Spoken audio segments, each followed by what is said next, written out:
So let us talk about clusters and about competitiveness and about tourism with you. Thank you very much for being here. I like every opportunity to come to your country.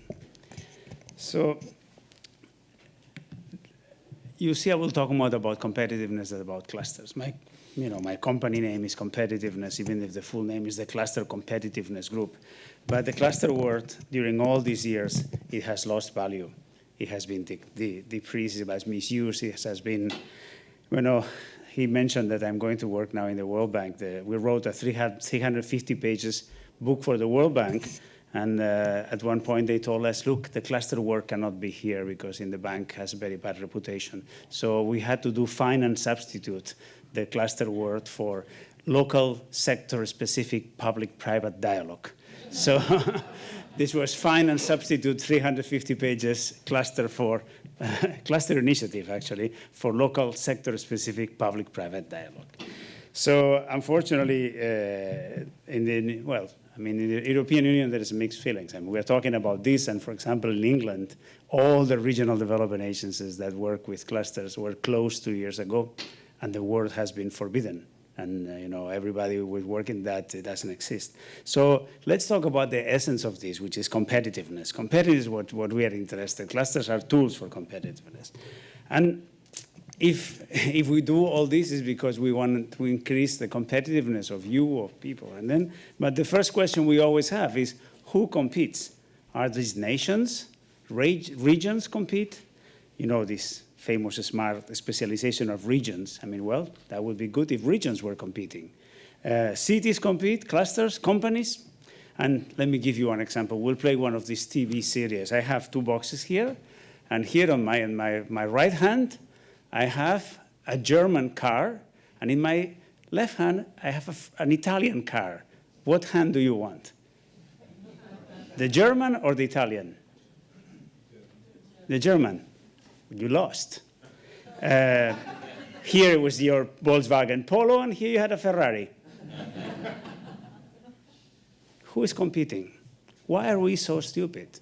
Why do we think that German cars are good? There are some Italian cars, So is it Ferrari or is it Italy that they're competing? Let me make you rephrase the question again. I have here a car from the Wolfsburg cluster, and I have here a car from the Modena cluster. Which one do you like?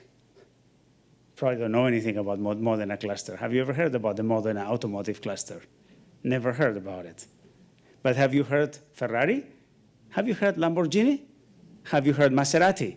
These 3 cars are made in the same place in Modena. Who is competing? The cities? Clearly, Italy is not, because you can buy a terrible Fiat, but in Modena, in these 3 places, and if I say Wolfsburg, it's not the same thing as if I say Munich, isn't it? If I say Munich, it's going to be, a BMW, it's going to be a high-performance car. So there are units of competition, which are clearly the companies, and this is the same thing. If I go to a creepy hotel in the most beautiful fjord, my experience is going to be horrible. And if I go to a fantastic W hotel in whatever city it is, my experience is going to be very good, even if the city is a disaster. So what do you want? Do you want a vacation in a beautiful fjord in a boat that you don't know with no name, or you want a vacation in a horrible city with a very nice hotel? So who is really competing? Okay. So we are clearly see that it's not countries. This is very important because we tend to spend a lot of money promoting countries. You do. Iceland. Do you go to Italy?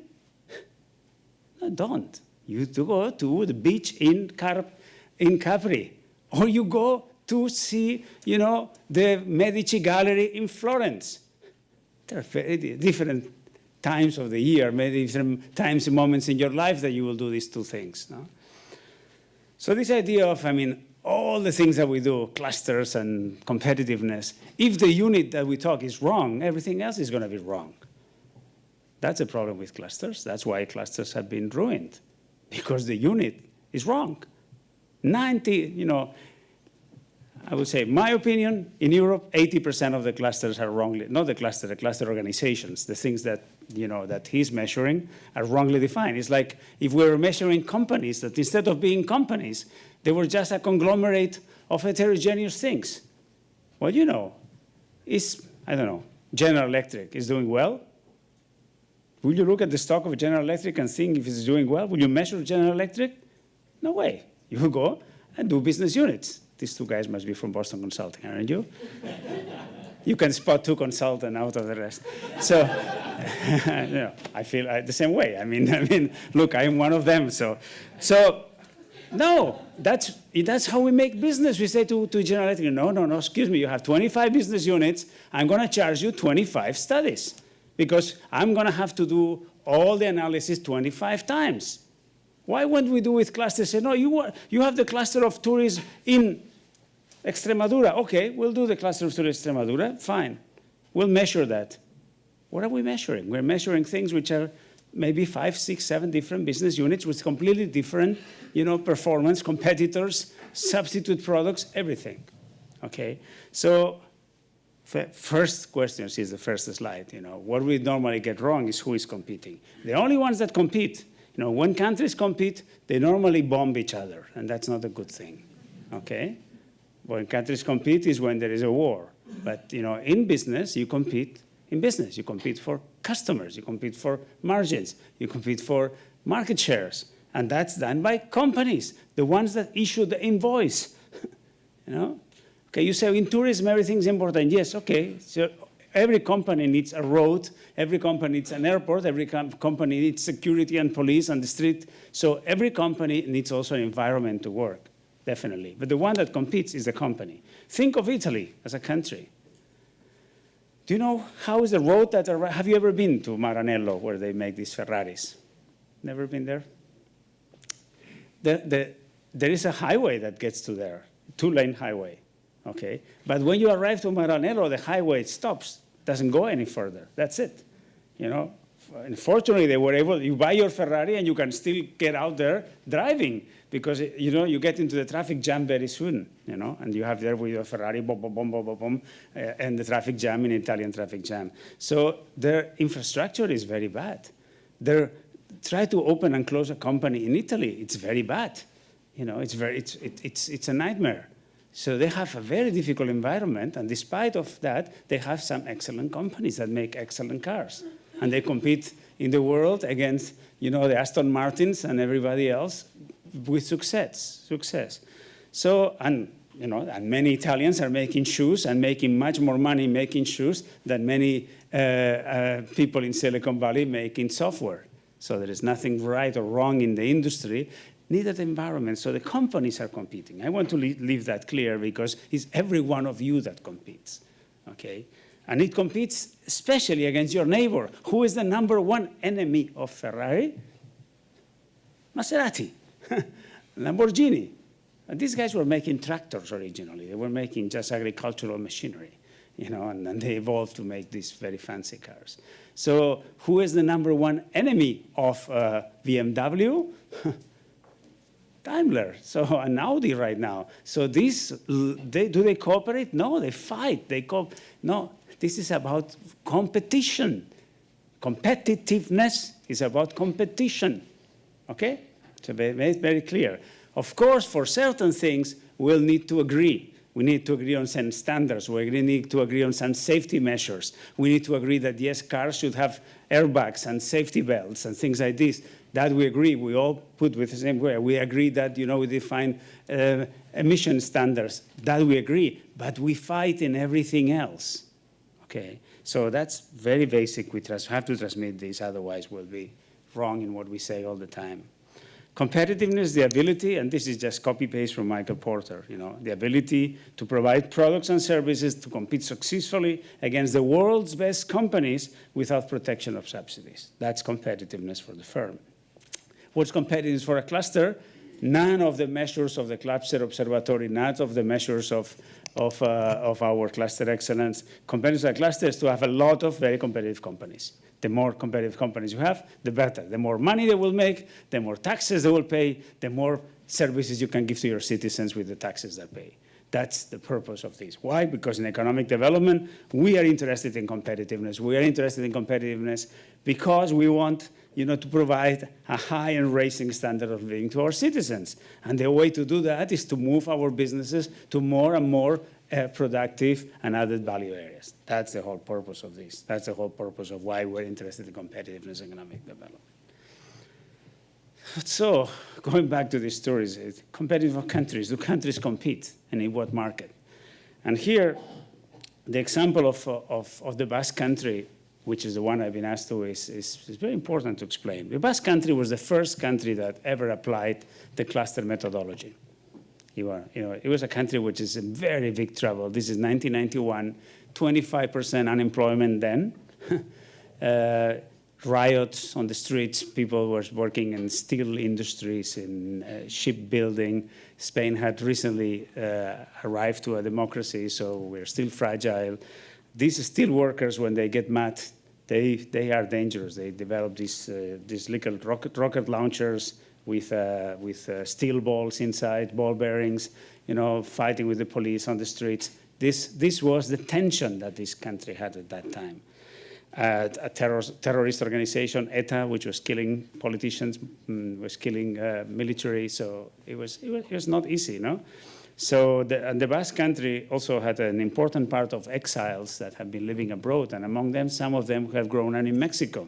So you had these two versions of the Basque Country, the very traditional one of people trying to fix the things from the inside, another one which came from exile, educated in the United States, lived in Mexico, and these are the guys that say to Michael Porter, Professor Porter, why do you come to Euskadi to apply this beautiful book we just wrote about the competitive advantage of nations to this country? And Michael Porter, at that time thought, well, what better to test this thing far away from home in an unknown place called Euskadi, that if it doesn't work, we will see what happens. So that's what else. And fortunately, at that time, I was a student there. And I was the only Spanish student that didn't have a job because my all other 5 colleagues, their fathers basically owned the banks of Spain. Probably now they don't have a job, but at that time, they all had a job now. So I was sent to this, and I could live from the very beginning how this was happening. So it was a very interesting experience because it was really turning around a country. And it has been a success. It's easy to explain now because, first of all, we have peace. They're not killing anymore. My client was killed. My client was shot in the head during the project, during the cluster initiative. Okay, he was the tourist councillor of the city of San Sebastian. And so it was tough, and we continued working. The mayor said, well, they want us to stop, so let's continue working. To imagine that you are trying to promote tourism, and the guy that is your client is shot in a restaurant. Okay, so this has worked. What are the things that we can learn and the things that we could not learn? The first one that was a bad thing is that the Basque Country is a very small country, 2.5 million people. By your standards is big, but it's a small. Relatively speaking, also geographically, it's only 100 kilometers. It's a triangle of 100 kilometers, no?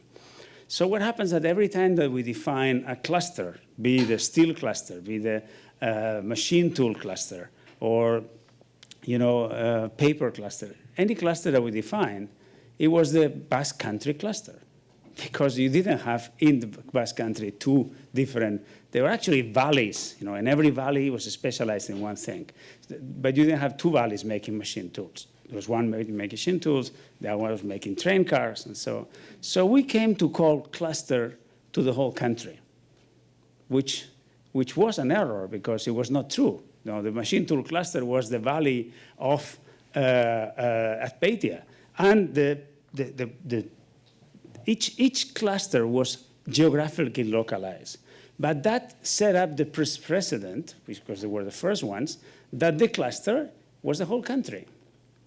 Of course, when we came into tourism, we had a problem because we called the one that was going to compete. In machine tools, the whole Basque Country was competing. Well, you could say so because there was only one valley making machine tools, we could give to this valley the name of the whole country, and we could say this is the Basque Country machine tool cluster. Fine, no problem with that. Okay. What happens when we went to the tourists? They had the same idea. We have to do the tourist cluster in the Basque Country, and they sent me to do it. And at that time also was interesting because the government was a coalition between the nationalistic party of the Basque government and a socialist party, and the minister in charge of tourism was from the socialist party. So the people, they didn't, like all those coalitions, they hate each other, they don't talk to each other, and they send me, which I was the more junior person, go and talk to the socialists and see what they tell you, no? And of course, the socialists, the first thing they said, this comes from the nationalistic, we don't want it. Cluster, this is an awful word. It looks American. You should come up with a Spanish word for that. So, well, all these silly things, Right now, the guy was the vice minister then is one of my best friends. He was the godfather in my wedding. So we got along finally. But the first reaction was very difficult, no? But we quickly realized that the Basque Country was different. There are 3 capitals with a strong rivalry, Bilbao, San Sebastián, and Vitoria, with very different styles. Bilbao has been always an industrial city with steel mills, with, the peak hour of Bilbao was 5 o'clock in the morning, where all the steel mills open and all the bars open and people went to work. That was Bilbao. Shipyards, that was an industrial, gray, ugly city, and they were very proud of that, okay? The president said, we will never be a country of waiters. Saying, country of waiters, no way. So they were very proud of that. San Sebastián, which is a much smaller city, closest to France, it was the Spanish Biarritz. It was the place where the Spanish royalty went there on vacation before the Civil War. So this is the end of the 19th century, the people with horse carriages. The tourists, when we arrived there to work with tourists, they say, well, this is awful now. Look, this has changed. We used to have this grandfather, Count something from Madrid, that he came, he hired the whole flat, one whole flat, one level in a hotel. He will take, 25 rooms for his children, and then we have also rooms for the service, and he stayed here for 2 months. This was the tourist we liked. Imagine how easy it was, Every year you got the same count with all his family that came and rented your whole 4-star hotel and spent there all the summer. So, and they were complaining. So that was another kind of tourism. And Vitoria, which is the capital, it is just in the middle of nowhere in a plain area, dull place, nothing to see, nothing to do. So what do you want? I mean, the Basque Country was different. Then we have this Rioja, where we make all this wine made of vineyards. It looks more like Napa Valley. The country was not at all one product destination, one cluster, nothing like that. So the first thing with the tourist cluster was to convince them that that approach that we had at country level, it was not possible the moment we went into an industry which was targeting very different people with very different assets, which was that. So that was the first thing difficult to do. And then the second thing was to convince them to people like Bilbao. The case of San Sebastián was obvious. They had been living from tourism, so they wanted to turn around. And they were the ones that started first. So there was first done a cluster initiative similar to what you're doing at the level of the whole country. It was very good for me, very educative for me, which I was doing it. I learned a lot about the tourism in the country, but basically I learned what everybody in the local community knew. Basically they paid me and a few people from Boston, not Boston Consulting, but from Boston Monitor, Boston, we're coming from Boston, to have basically 6 months of nice paid tourist trips around the Basque Country, staying in very nice hotels and learning about them, what they already knew, okay? What they already knew themselves about this community. So this was, and then immediately then say, no, we need to work at cluster by cluster level, San Sebastián, Bilbao, the Rioja, everyone. The first ones were San Sebastián, and these were obvious ones. These people had been working in tourism all their life. They were their segment had basically died, but died, physically died. I mean, the grandfather that paid for the children for staying on vacation 2 months died, and nobody else had the money to do that. So they had to basically turn around and go into a new new segments of tourism, and they did a very good job, and San Sebastián turned around, and today is a great destination. But that was already a touristic place, so it was not difficult. It was just turning around. The other ones from Vitoria, they specialize in the kind of tourist that is not tourist. They say, well, we're in a very good location to come by car, so we can specialize in this event tourists for companies, basically conventions. You know, when we have a company that wants to organize a convention, he doesn't want to go to a very rich place. He wants to go to an economic place. And so they did a lot of sales conventions, marketing things. So they developed a very cheap and efficient convention centers. Basically, they restructured an old pavilion, a sports pavilion into that. So they specialize. You can see a very different thing from San Sebastián, which was addressed to weekend tourists, where they have their annual film festival, where people still goes there. They have the more concentration of Michelin stars in any city in the world. So you have, we have a work group like the ones you are going to do here, in which I had all these chefs of everyone had 2 or 3 Michelin stars. So it was very difficult to organize a coffee for them because you had their arzak, and so it's a very impressive work group. But they are doing very well. So I'm going to explain you the example of Bilbao. The example of Bilbao is much more strong because the example of Bilbao is these people did not believe in tourism. They didn't want to be a tourist destination, no?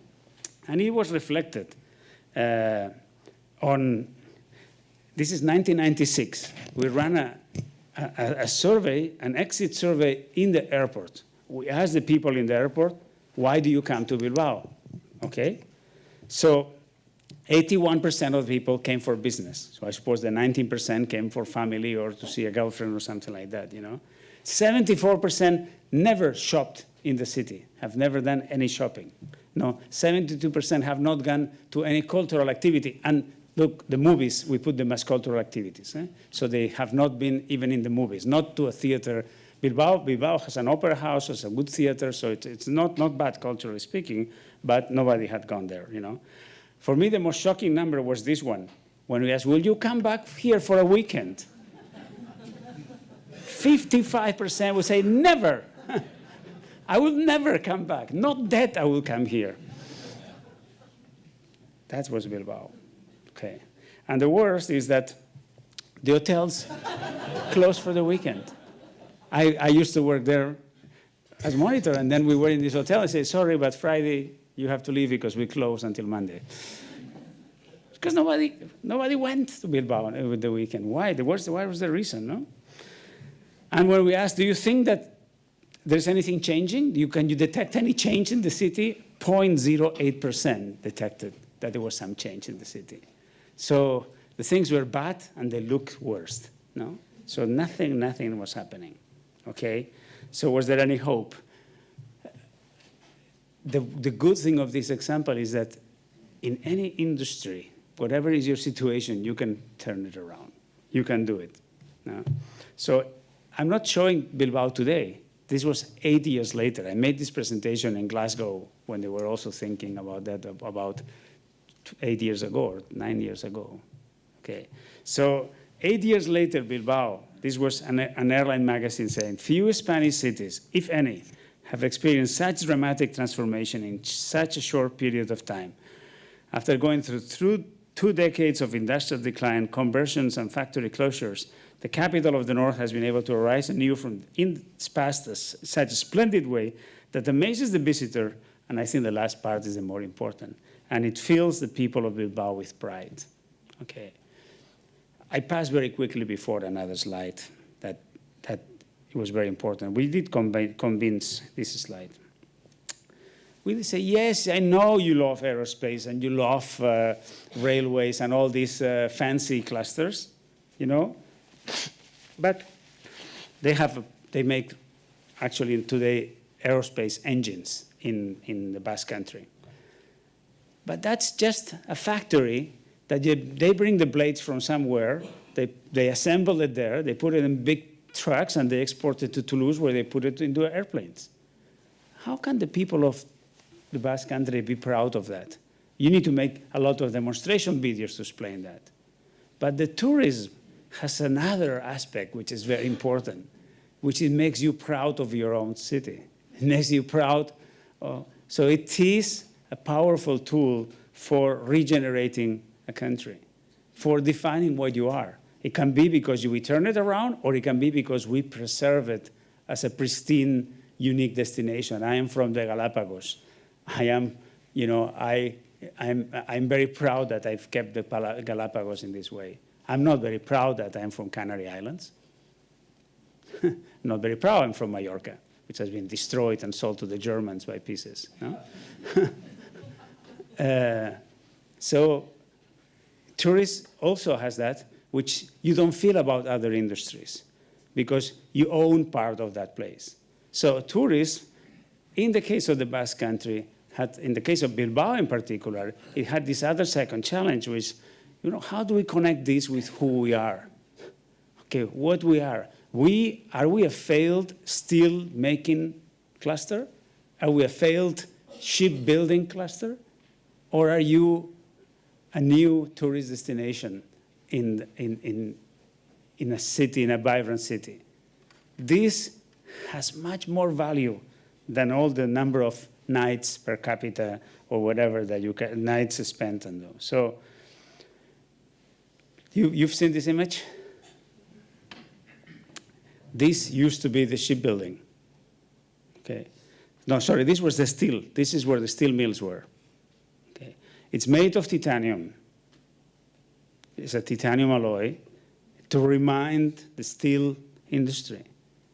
Frank Gehry spent tons of money here to build in the place where they all, and probably if you think when you look at it, it may look like a steel mill. It's vertical. It's a powerful building. It's a Guggenheim museum, They gave me the business plan for this, and they asked me to analyze it. And I say, it's impossible. It's never going to work. Fortunately, I was wrong. Okay. So there were things that didn't make sense, that nobody in his right mind will have put the money on this. And today, it has not only changed the city, but changed the way the citizens think about it.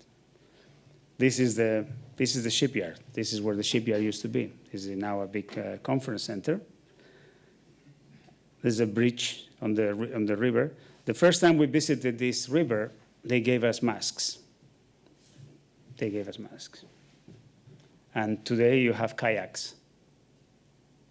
And I can tell you, they have cleaned it, but there is a lot of psychology as well.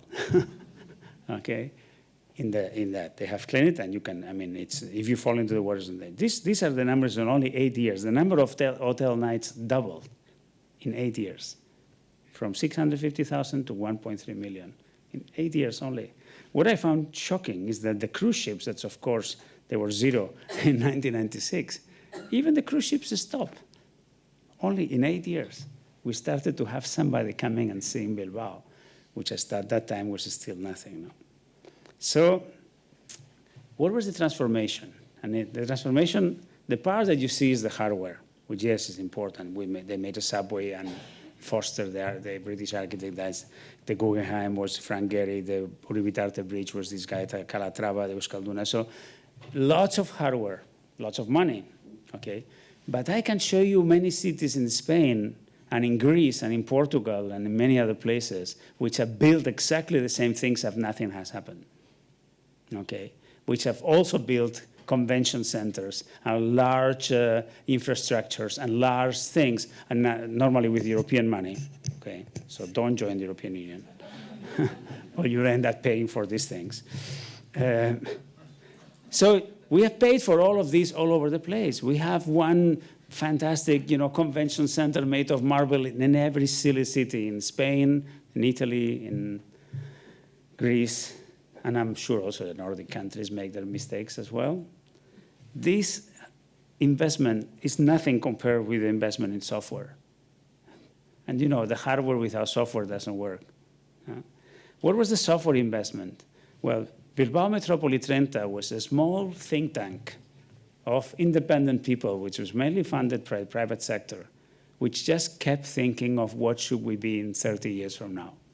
So we always think, where is this going to be in 30 years from now?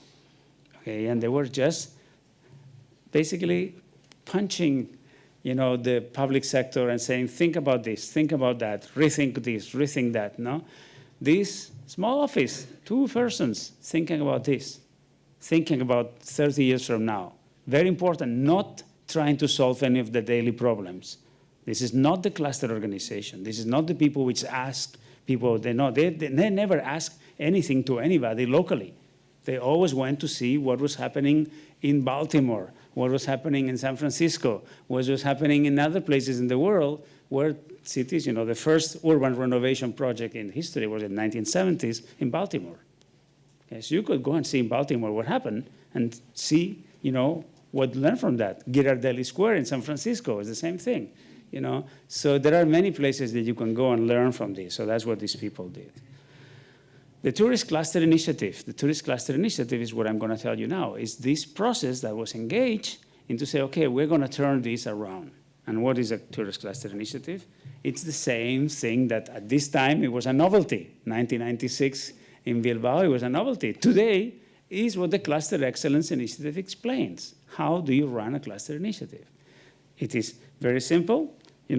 You first try to work with what you have, but not to ask them to collaborate, but to change business. These little sheep here are my Basque businessmen, which were working at that time. What kind of tourists do we have at that time? And I'm going to tell you something now which was going to be a bit shocking, but it's true. We had tourists coming to trade fairs. The fairs were organized in Bilbao. The fair was an important attraction. When there was a fair, all the hotels were full. And the fairs were doing hardware fairs, construction materials, machine tools. These were the public that was coming to these places. So when we put together, like you, the tourist industry, and we ask them, what are your problems? They say, well, the problems is that, when we don't have trade fairs, the hotels are empty. Okay, so we need to work with, and then I had, remember, a young consultant, female consultant, which later on became my partner. So at that time, she wrote there, stationality, it's a problem. And then another guy comes up and says, yes, but when we have fairs, the real problem is that we don't have enough prostitutes. And then she says, what do I do? I write. She says, oh, right, not enough prostitutes. He says, we have to bring the prostitutes all the way from Burgos. Because, when people come here, what they want is to eat in a restaurant, and they want to go out at night. That was the request coming from the sector. What should we do? Should we fulfill customer satisfaction and ask them if are we responding to their needs? No, shouldn't send them to hell and understand that they are in the wrong business. No? They are. So was there somebody there thinking in the future? Was there somebody then looking to new alternative ways? This is this ship over there that is looking into the other direction. It doesn't make any sense to ask the people to collaborate if first we have not defined in what business segment we need to collaborate. In what are we going to continue working for people coming to professional fairs that all they want is that, or we need to change Bilbao? For that, we need to close the weekends, and we need just to bring, prostitutes from Burgos. It was very sad. So it's very important first to identify what businesses Bilbao going to compete. And then afterwards, we can decide, who wants to participate in this. And we're not interested in those other guys.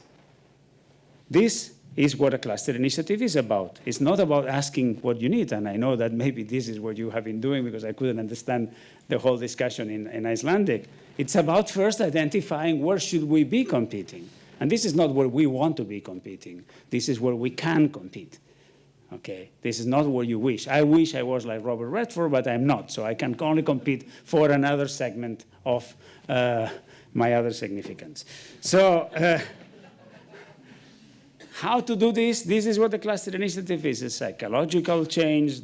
I'm not going to explain this in detail because this is what our friends in GECON know very well. They all have worked with this, and they will guide you through this. But the important thing is that we, in the Basque Country, we first define where Bilbao wants to be. It's not what they wanted to be. They wanted to be, everybody had their own dreams. You know, these guys, they wanted just to get more business for the, but the politicians wanted to be Barcelona. They wanted to be Madrid. They wanted to attract people from over the world to see the Museo del Prado, no?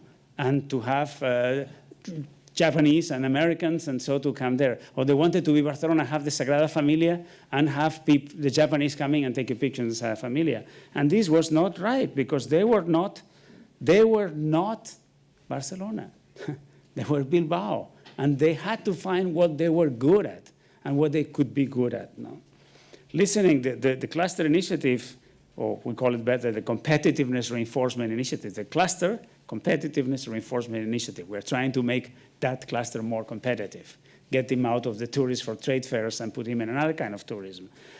They all understood some of the problems. It hurt here. They had weekend low periods, but they really didn't know the solution. And the solution was to first focus on what is the relevant market that you can compete. And for them, trying to compete with Barcelona, with Paris, was ridiculous. Well, while they were in that northeast corner of Spain, in about 3-4 hours radius, you don't have any other city which can provide you the services of a big city. So what Bilbao had to be is the big shopping center for the people which were 3 hours away from Bilbao.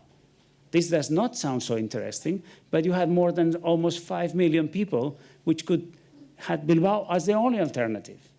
So instead of focusing on Japanese tourists, you focus on being, for the Gulf of Biscay, and that included all the way up to part of France, and to Santander and to Zaragoza, to be a very interesting place to go do shopping, to go have cultural activities. And of course, there are a few Japanese that come to see. We are not going to kick them out, but we are not going to focus on the Japanese. So we don't need to go to the fair in London, and we don't need to go to the fairs in Germany and to Tokyo to promote, even if our politicians love it, because that means they travel and they have dinners and they feel very important because they do that.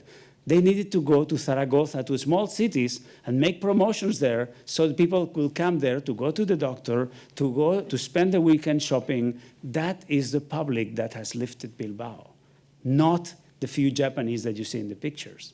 If we have to live from these few Japanese, they will have a couple of hotels and 2 restaurants working only. But we have hundreds and hundreds and hundreds of thousands of people that take their car and come and spend the weekend there, because, and they do it not once, but they do it several times during the year. Okay, so this was the difficult part on the vision of the future, because the vision of the future, many people confuses what I would like to do, not what I can do. If what you like to do, depending on what you have smoked, can be also very daring. No? This is about business strategy, and this is what these 10 steps that we have mentioned here. This is where you can be. I'm not going to explain you all that. Gekon will walk you through these steps, but this is basically what we will use in any consulting company. Who are your competitors? What's the attractiveness of the industry? Can you make money here? How do you compete? What is your value chain? Can you build that value chain? You cannot. Can you build it alone? Can you build it with somebody else? These are the basic tools that we work all the time. In Bilbao, that meant a lot of work, lots of work. I'm going to go very quickly just to show you, there were 40 interviews to start with. These were everybody which was interviewed and to understand and to detect what they were feeling. There was a lot of going outside, visiting Barcelona, Glasgow, Birmingham, Bordeaux, Lyon, visits in Barcelona, but not, we don't go see Barcelona. For example, one of the things that Bilbao didn't have was the city was not alive with color because they had all these disturbs and people used to burn the containers on the streets. So basically, they had removed everything from the streets. So when there were demonstrations, people would not burn it. So the steels were dull. So we needed to go back and put, again, little flags hanging from the trees and to put, benches on the streets and to make the streets livable and with color again. So Barcelona was very good for that. So we were looking at specialists that could, my time is done. So Barcelona, Birmingham, Glasgow, Bordeaux, again, Lyon, Meyerside, all these are places that you needed to go to find the solutions. It's very difficult to ask for the solutions to somebody that doesn't know them. So we could have taken the people from Bilbao and tortured them, and none of them will have been able to tell us how to create an attractive, tourist environment, because they were not used. But we could go to any of these other cities, and we could find out about that. So there was a very important work within benchmarking, international, looking at the specific activities, no? And then a lot of action lines. And then look just very quickly of Bilbao was never sold as Bilbao. There were 4 different products. Meetings, this called area in Sánchez was basically the area around the city center, and it was a fashion district. It was created as a fashion district, so people will come and buy to go shopping there. And then we work with the fashion shops, and we make sure that they were open late on Saturday. They were used to close on Saturday afternoon, the shops. Very clever, to attract people. So to change that. So that was one product. Another product was the old Bilbao, the old quarter of Bilbao, where people would go to small restaurants and so. And another product was Bilbao as a cultural destination with operas and so. So you see, within Bilbao, there was not even a publicity of Bilbao. There were 4 different products of Bilbao within Bilbao, okay? And who was managing that? There were common areas which were managed by the same existing organization that was there. So the first thing also that people say, well, we have this tourist bureau, but they are useless. Well, the same useless, they're useless women. There were 4 women, so in the Spanish machist male chauvinist, they would say these 4 girls, they don't do anything well. This whole thing was done by the same 4 girls. I'm sorry for the girls, okay? They turned it around because there was nothing wrong with the person. It was wrong with the strategy. They was wrong. They didn't have a strategy. They were a good group of people that, given the right tools to do the analysis and given the right tools to do it, they turned it around, and they were very successful, and they went around the world to explain how they've done it. The same people, which were the spies. So implications for tourists. Large investment in hardware draws resources and attention, and this is what people look at all the time. We have built this thing. But this minimal investment in soft have a much more multiplier effect. How to see if an airport is profitable or not is something which is very easy. You can do the calculation. How to manage this soft, it was not easy. And in the past, every one of us has tried to peddle his system. This is the way you do it. This is the way you do it. And you here in Iceland, you have suffered this because all the cluster experts in the world have come and tell you how to run your clusters. No? So I think today, here, this slide say, today we have proven methodologies for cluster activation as well. This slide is 10 years old. Fortunately, today we have this, we have developed it further.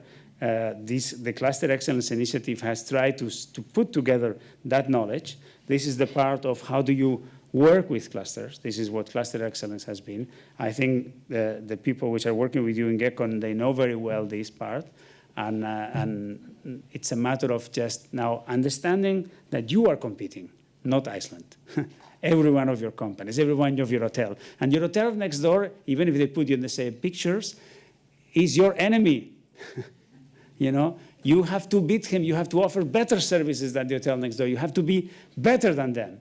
And of course, you need to have that the taxi driver needs to be nice and clean. And in Bilbao, we organize, basically hygiene courses for taxi drivers.